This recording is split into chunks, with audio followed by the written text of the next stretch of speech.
இரவில் தூங்கிக் கொண்டிருக்கும் போது முழிப்பு வந்துவிட்டால் அந்த நேரத்தில் லா இலாஹா இல்லல்லாஹு வஹதஹு லா ஷரீகல்லஹு லஹுல் முல்கு வலஹுல் ஹம்து வஹுவ அலா குல்லி ஷைஇன் கதீர் அல்ஹம்துலில்லாஹ் வசுப்ஹானல்லாஹி வலா இலாஹா இல்லல்லாஹு வல்லாஹு அக்பர் வலா ஹவ்ல வலா குவத்தா இல்லா பில்லாஹ்.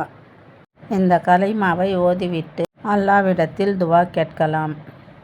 நம்மால் முடிந்தால் ஒழு செய்துவிட்டு 2 ரக்காத் தொழுதுவிட்டு இந்த துவாவையும் கேட்டு அல்லாஹ்விடத்தில் நாம் துவா செய்யலாம்.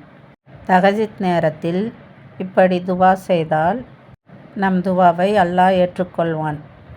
ரம்ஜான் மாதத்தில் கொஞ்சம் முன்னதாகவே நோன்பு வைக்கும் முன் எழுந்து நாம் தஹஜ்ஜுத் தொழுதுவிட்டு துவாவும் கேட்டுவிட்டு நோன்பு இருந்தால் அதிக நன்மை ஏற்படும். யா அல்லாஹ் நம் எல்லோருடைய துவாவை ஏற்றுக்கொள்வாயாக. ஆமீன்.